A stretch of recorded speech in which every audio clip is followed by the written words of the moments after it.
میں ایک پوائنٹ ہے جہاں حدیث میں آتا ہے 70 بیماریوں کا علاج یہاں کپ لگوانا ہے۔ آسمان سے میں گزرا، وہاں کے فرشتوں نے کہا یا رسول اللہ علیک بالحجامہ۔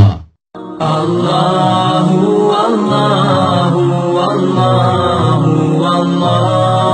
اللہ اللہ پتہ نہیں لگا دنیاوی۔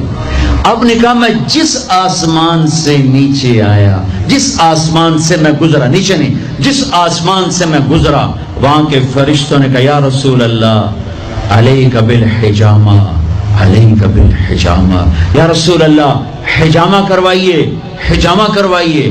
ساتوں آسمان کے فرشتوں نے کہا یا رسول اللہ حجامہ۔ حجامہ کیا ہوتا ہے؟ کپنگ، جس کو آج کل کپنگ تھوڑا تھوڑا ہمارے ملک میں بھی اس کا رواج ہو گیا ہے۔ یہ جتنا ٹاکسن ہے یہ کھال کے نیچے باریک رگوں میں جمع ہوتا ہے، گندا خون۔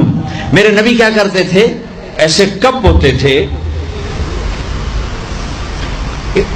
وہ تو چمڑے کے ہوتے تھے، تو اس میں ویکیوم پیدا کر کے اور اس کو یوں لگاتے تھے، پھر وہ وہاں جم جاتا تھا اور کھال ابھر آتی تھی، پھر اس کو ہٹا کے وہاں کٹ لگاتے تھے کسی چیز سے، آج بلیڈ ہے، کٹ لگا کر ہلکے ہلکے، پھر اس کو ویکیوم بنا کے پھر یہاں گاڑ دیتے تھے، تو اس سے جتنا گندا زہریلا خون ہے وہ نکل کے اس کپ میں آ جاتا ہے، پھر اس کو پھینک دیا جاتا ہے۔ اس کو کہتے ہیں حجامہ۔ اور کمر کے سینٹر میں ایک پوائنٹ ہے جہاں حدیث میں آتا ہے 70 بیماریوں کا علاج یہاں کپ لگوانا ہے، 70 بیماریوں کا علاج یہاں کپ لگوانا ہے۔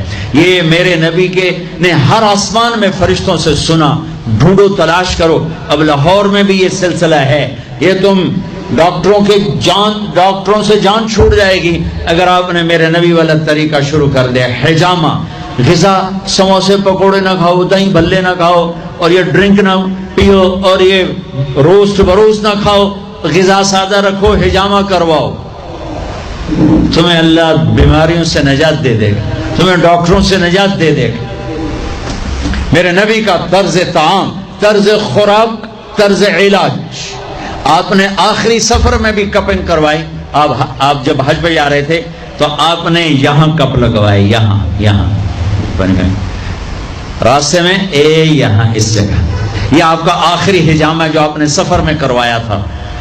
تو آپ کی مستقل عادت تھی کہ آپ حجامہ کرواتے تھے، کپنگ، وہ خون نکالتے ہیں، سارا باڈی کا خون گندا باہر نکل جاتا ہے اور پورا جسم فریش ہو جاتا ہے، بغیر دواؤں کے اللہ شفا یاب کر دیتا ہے۔ غذا سادہ کھاؤ، رات کو جلدی سوو، صبح جلدی اٹھو۔